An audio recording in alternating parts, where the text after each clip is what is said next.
It's mid-September 2019 and we're doing an update.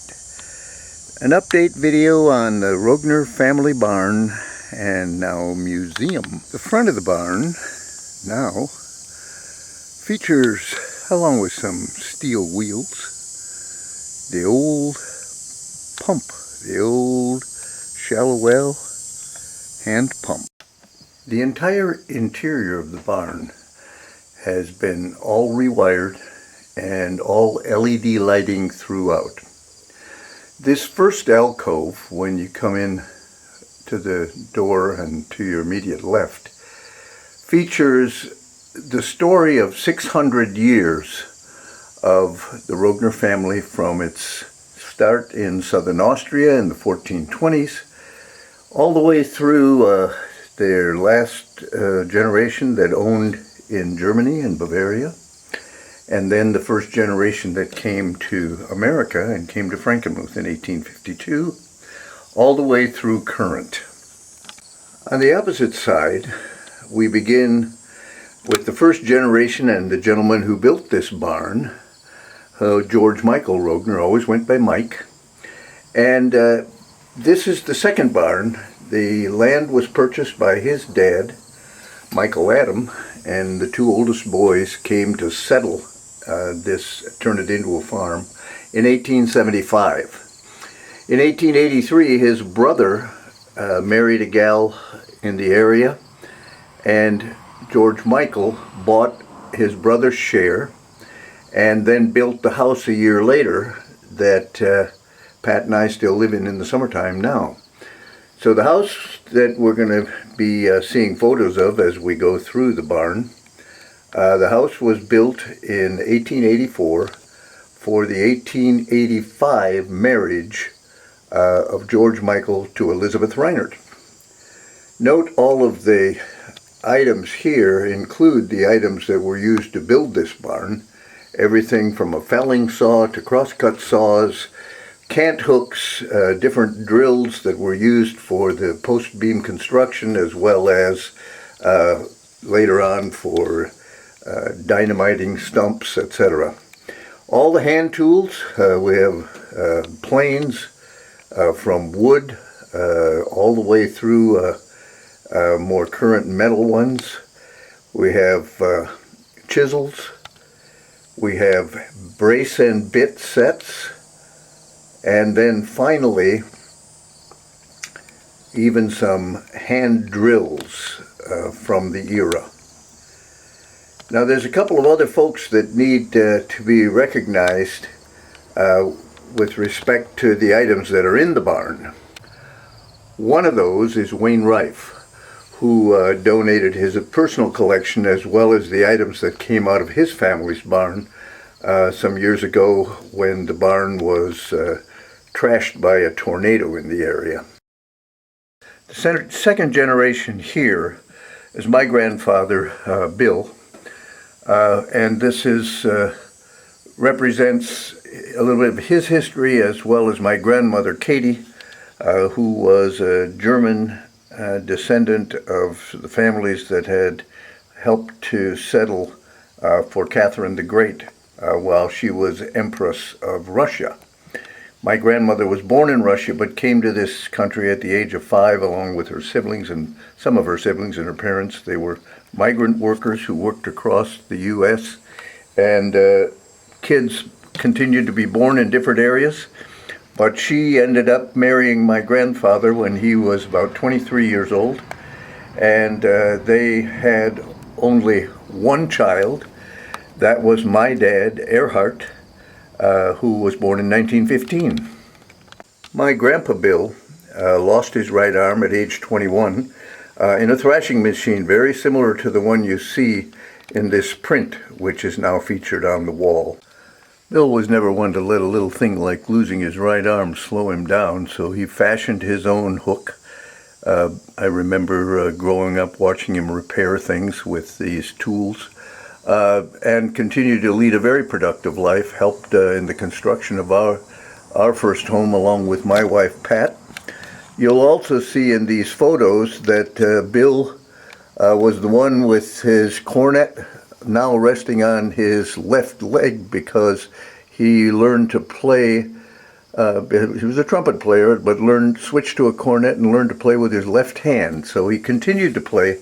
These photos of the Denmark Township Farmers Band always show him after his middle 20s, when he only has one arm but is still active in the band. My brother and sister are featured here as well. Kathleen and her family, my brother Ben. Some early shots of the farm back in the late 1800s, early 1900s, even some tax receipts and so on from my dad was an avid musician as well, also a trumpet player. Here are his confirmation picture. Whole bunch of kids all on the same road that all confirmed at the same time. My mother's confirmation picture, Helen Denzer. Small class, only 5 kids. And the centennial form that was awarded in 1975. Different images of the family during that era. But this little section is donated to my dad. Said he was a trumpet player as well. He played in the Frankentrost band until he was in his 80s, and featured in a number of their albums, as well as a lot of the other neighbors and friends in the area that were part of the band back in those days. My mom, Helen Denzer, was born in Arbela Township, not far from here. She was born in 1917 and met my dad, who was entertaining at the time at a friend's house. Met my dad when she was 16 years old. They dated for the next few years. They were eventually married when she was 21 and he was 23, January 1st, 1939. This was our family. I had a brother and a sister. I was the oldest. This shows our son Chris, our grandson Justin, gathered around with my mom the Centennial Farm sign, and she lived to 98, was the matriarch of the Rogner reunion for a long, long time. She attended every single Rogner reunion from 1936 until her last one when she was 97 years old. She was active in the American Cancer Society, and here's a photo of her and a friend of hers with Lawrence Welk, and the 1 and the 2. I indicated that music was always important in our family. And so here is a little exhibit of some of the original musical instruments. My dad's first accordion. His final one was a Quarterbox, but his first one was this Royal Standard, made in Germany. His first horn, and even the one I learned to play on, was this King Liberty trumpet, made in 1942. Here's an interesting instrument called a ukulele, which he bought from a door-to-door salesman back in his late teens and right about the time that he turned 20. The albums that he was a part of. The bottom includes a Hohner 1955 Hohner button box accordion that actually belongs to me, and one of these days when I'm going to retire, I'm going to learn how to play them. Alongside the display of the musical instruments are a collection of hay hooks, a hay saw, and all the way up the side of the wall here we entered continually different items that were used in the hay bale business here at the farm, including the cradle that raised them to the top. Up above, we see a collection of insulators, electrical insulators off power poles. There's a bunch of them. Some toys. All of these are in the area up above an old scooter.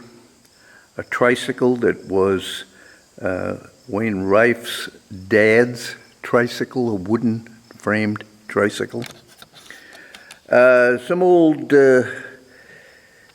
Pulleys, wooden pulleys some of these are industrial actually, but some of them were used here on the farm in moving the hay up into the lofts.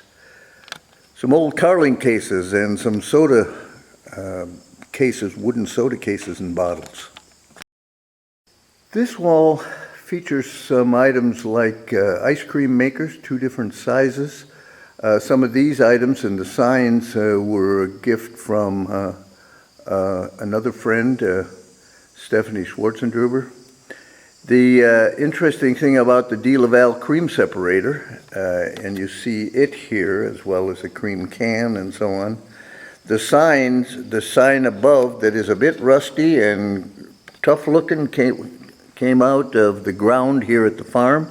The sign below is one that Steph's dad had saved, was part of his collection, and she donated it to the museum.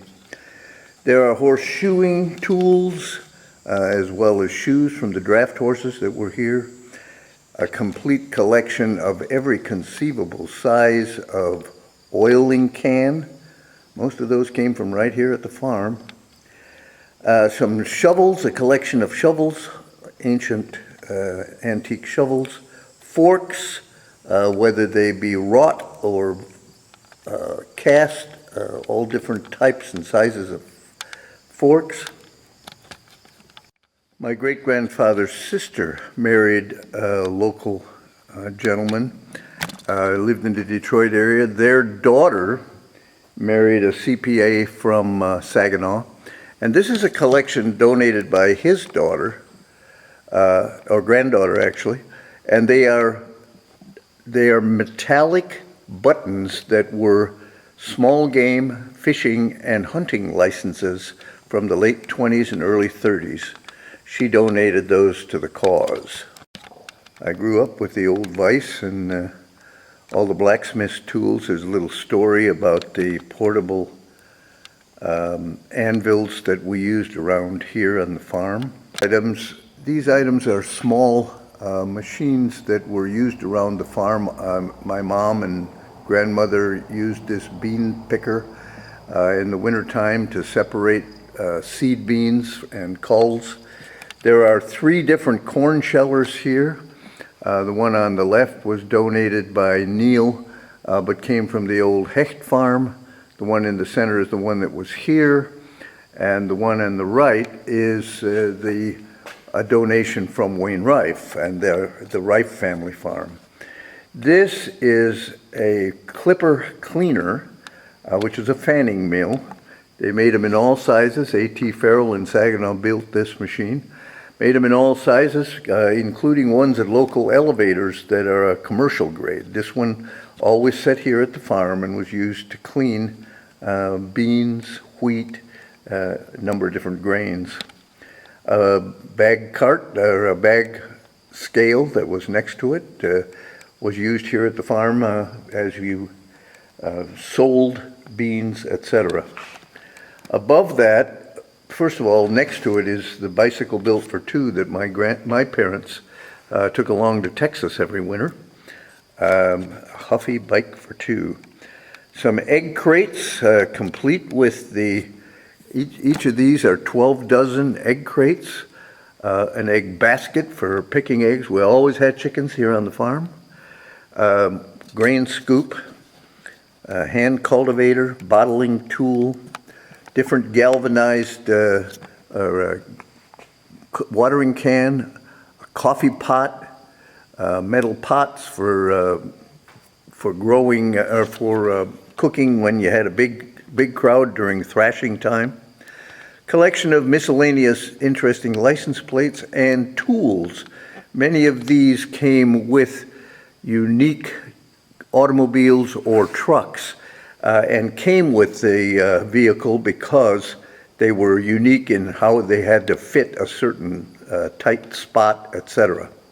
Little story here about Schaefer and Beerline, the Chrysler Dodge Jeep dealer in Frankenmuth, and a copy of a slip out of their ledger from the 1890s where the Rogner family has been doing business with them since the 1890s.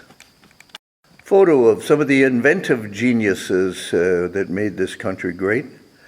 A little tribute to my short time in the armed forces.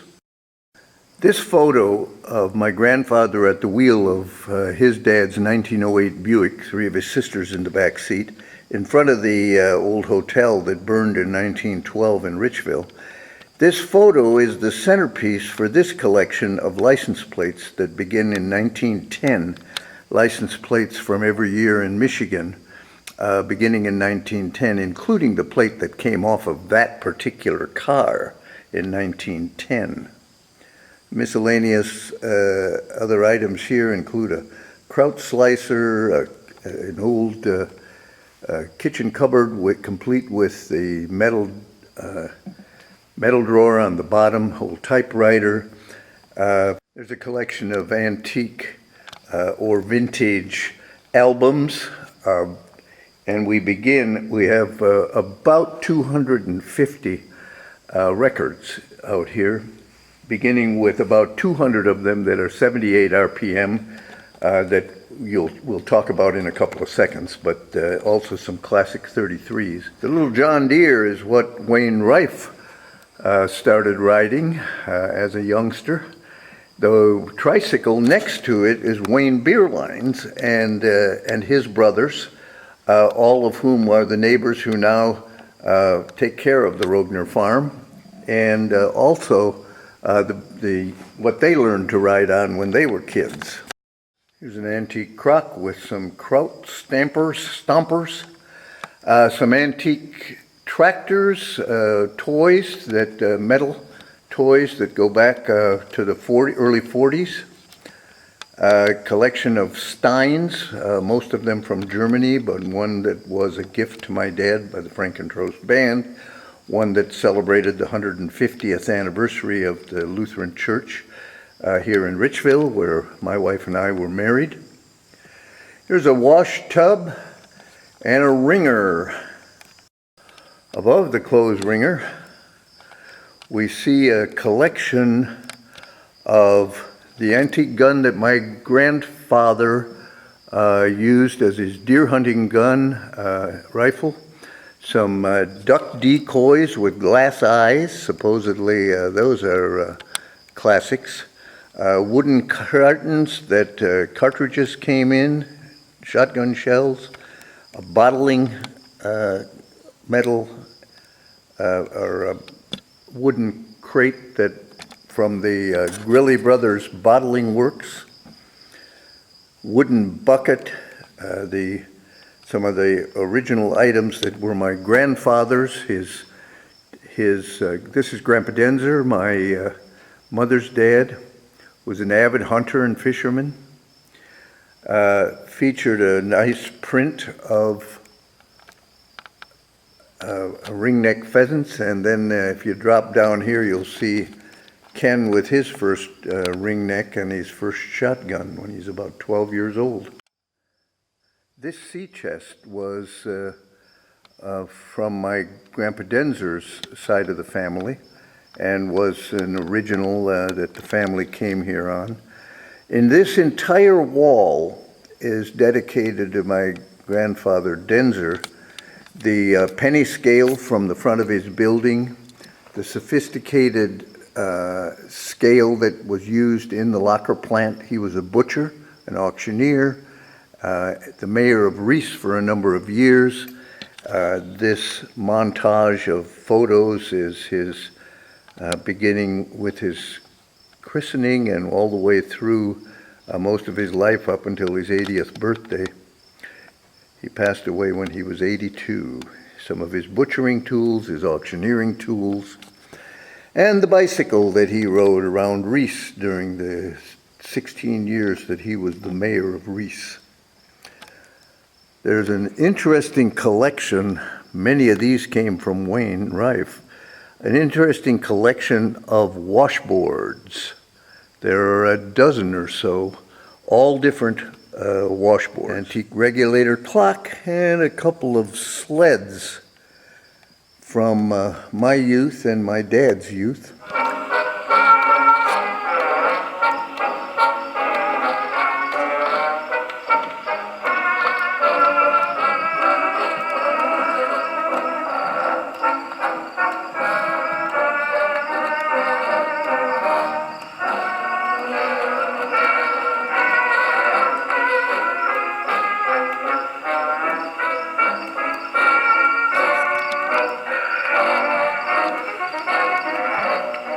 you probably figured out that's the audio portion is from the 1915 Silvertone wind-up phonograph.